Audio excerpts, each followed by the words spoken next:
Hello, everyone. This is Stacy. Welcome to The Landing.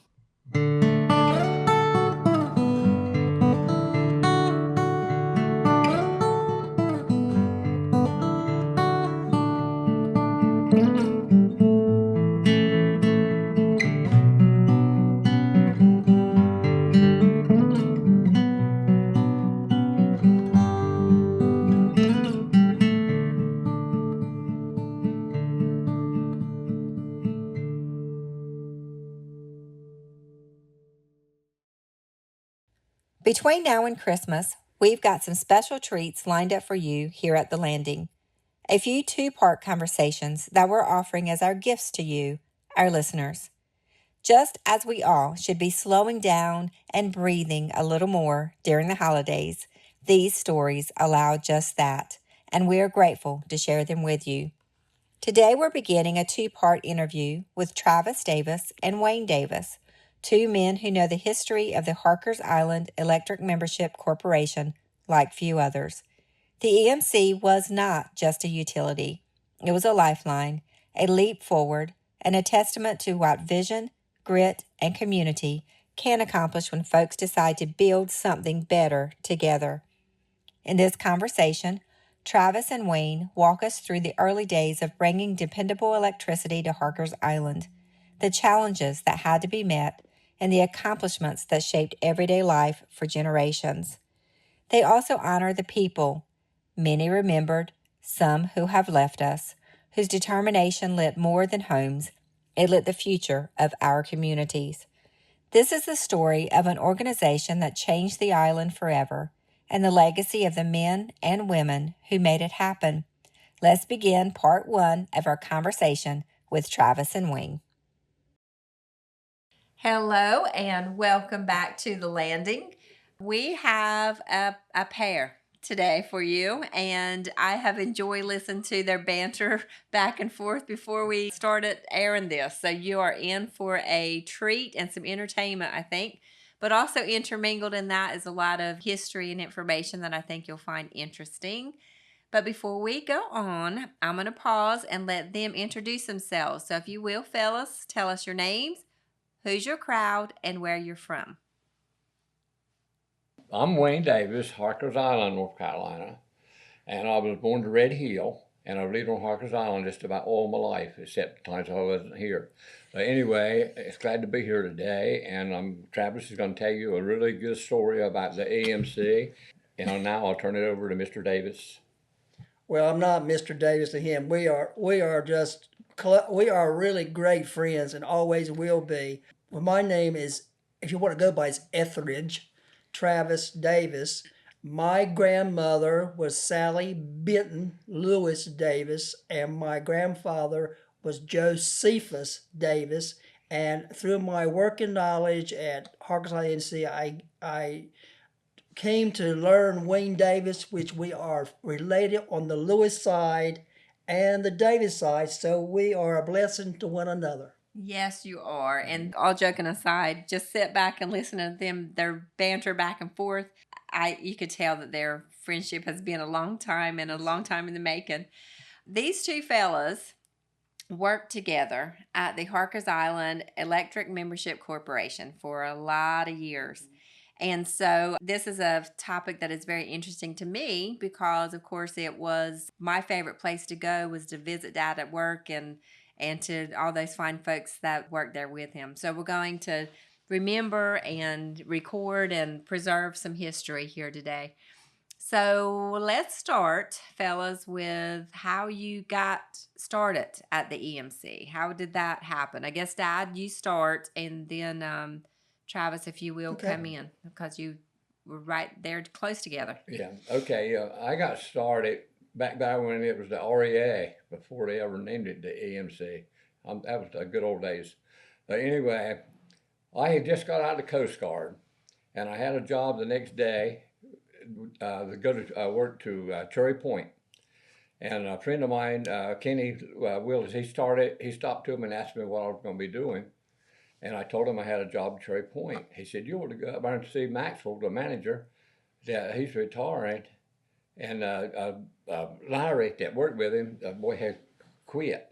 well, working, and they needed somebody. So I left him and went on up there and talked to him. And I went to work the next morning, and I worked with him 39 years. So you did not go to Cherry Point. I did not go to Cherry Point. I tried to go around it as much as I can. So you started working there what year? The REA? 1969. Okay. I went to work there. Okay. And now you, Mr. Travis. So he came in 1969, and that's the year I graduated from East Carter High School. We were the class that went the whole 4 years. I left Carter Craven Electric. I'd been there 7 years, like from 1970 and August 31st, 1977. I came to Harkers Island. I even didn't take a break.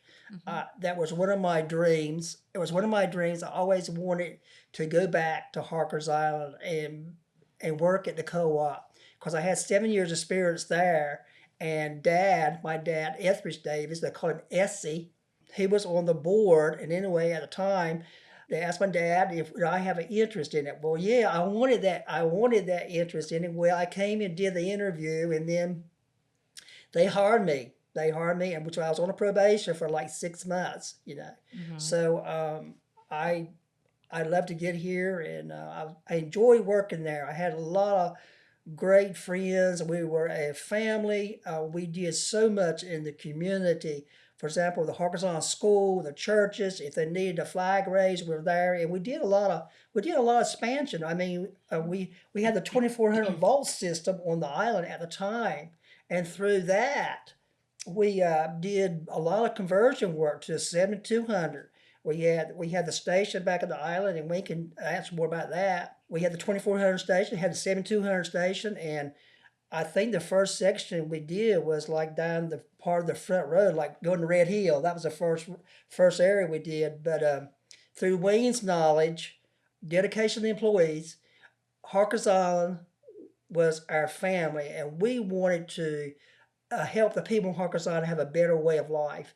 And I think, you know, that through those years, me and Wayne and other staff members, James Moore, Reese Johnson, Patsy Gaskell, Wanda Willis, Carita was there, Nana Ray. So we had a loving time. We were a family, and we wanted to do something for the community.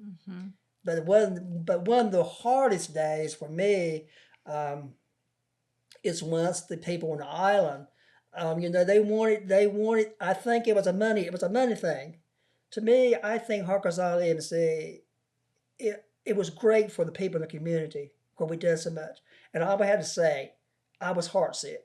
Me, and I know Patsy, some other employees were, you know, we were sad that we were going to have to go. Anyway, I stayed and worked and closed everything out. And Brother Wayne had a chance to go. I really wish, I had just finished that day at Harkers Island. Really. Now you're talking about when it actually closed. It merged. When it merged. That was what year? Do you remember? It was a while back. Wayne says a while back, and see, he's younger than I am. He ought to be able to remember that. That was in I can't remember either. 2009. About 2009. Yeah, it was Yes. early. I think Yeah. that's around 2009. Okay. And it merged with Carter Craven. Craven Electric. And but see, by being a co-op, Stacy, it's member owned. It's member owned, so we worked at the will of the members from Harkers Island. So it was voted on. It was voted on, and their decision was to have the co-op to consolidate. They said our rates were getting too high, but really, if you think about it, the other things, we were like a chamber of commerce. People stopped there and they asked, well, about this, about that, and we gave them the information, and it was a blessing. It really was. Yep, it was, and things have changed greatly since then. Let's back up a little bit. And Dad, when you started at the REA, did you know what you were getting into? I didn't know. No, I didn't know nothing. But to get started back a little bit, when I went to work there, things was a lot different than they were later on. When I went to work there, we didn't have no bucket trucks. We didn't have no augers or anything. All the poles that we stuck with postal diggers or dynamite. Wow. And it was just the way we had to do it. And something else we did too. At the same year I went to work there, it was in 1969, because they also started the water system. And that's the same year they started the water system, and we was going to attend to the water system temporarily. And I think it's still temporarily. I don't think it ever got on its own. It might be on its own, but it wasn't what time I was there. And I remember one time I wore a hat, and I remember wrote on the hat, never Carter Craven. I was never going to work the Carter Craven. And I had to work there about 3 days one time. When we retired, their manager over there was very nice to us, and me and Reese, we was going to retire at the same time from the island.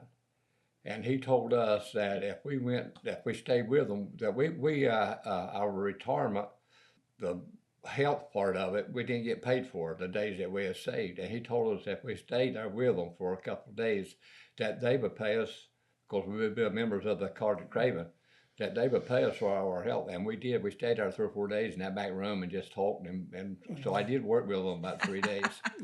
And I got paid well for that. But that was a lot more than in the beginning.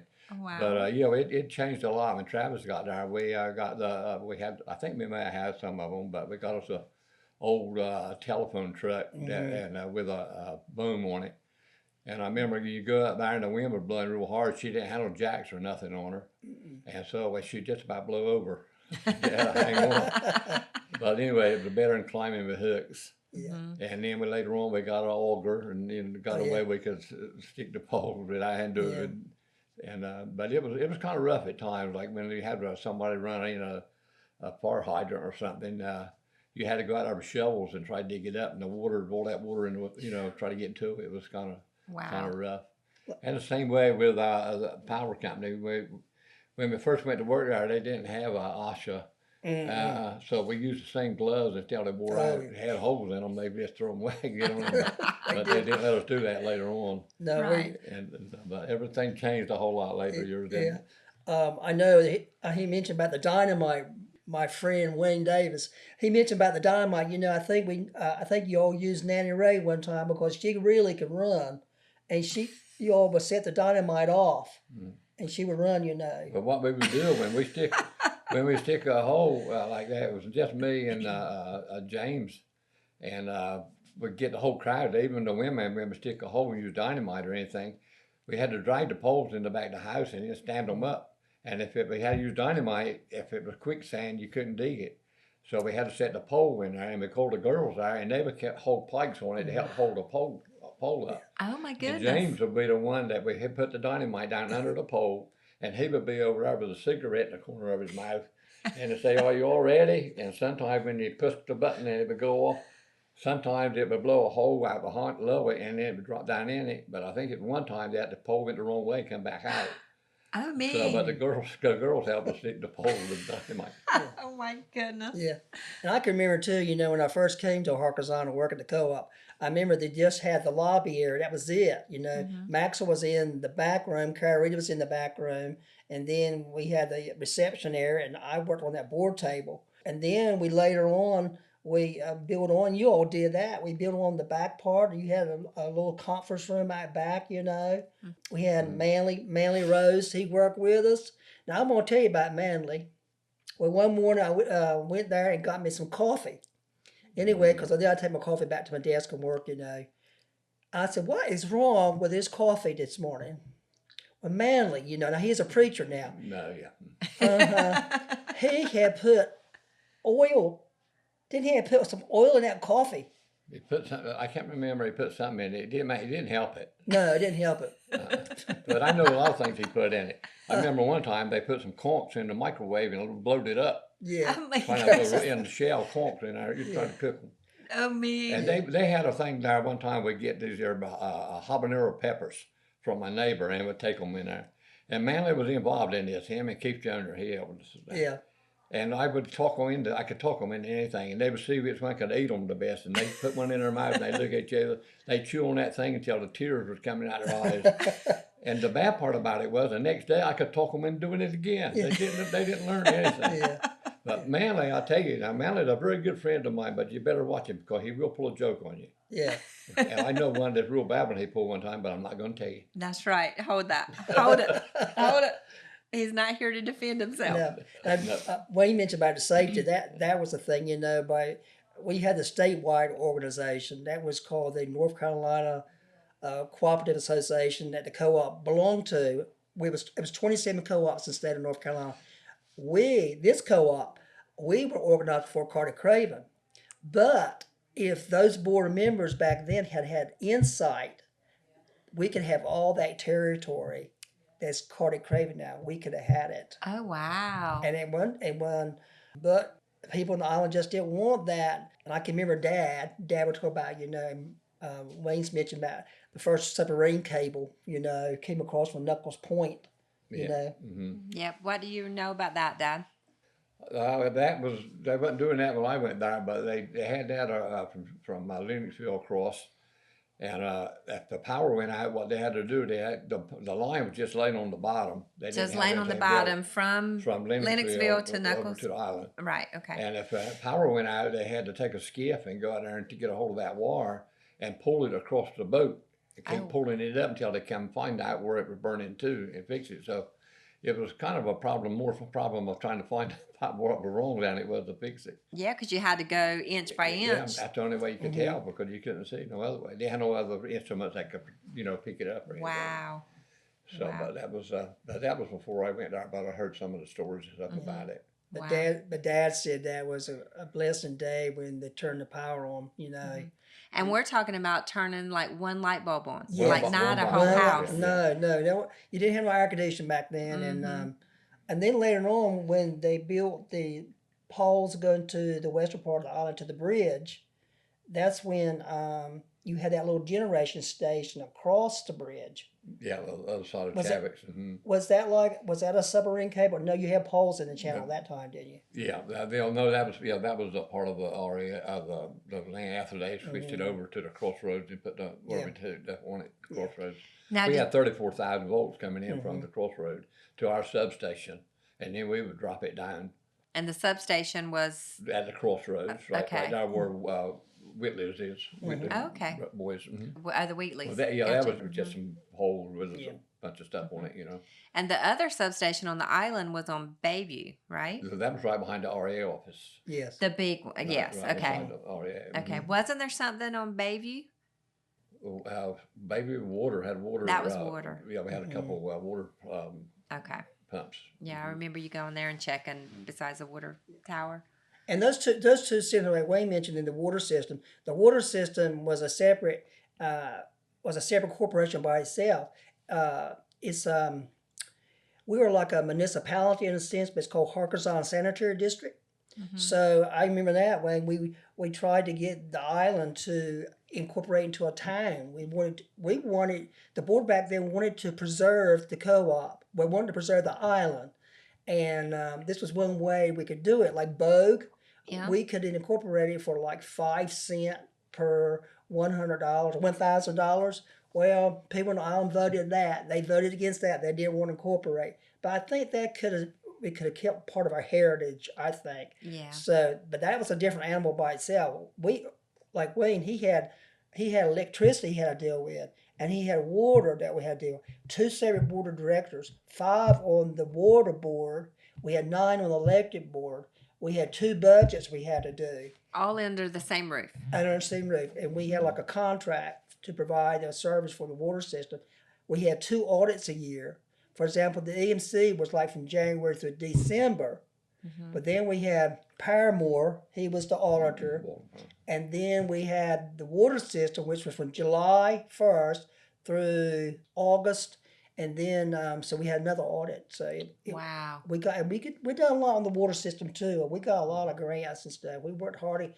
I think we went down on Bayview Drive, didn't we? Yeah. On the water system. So we did all that. Oh, wow. Wow.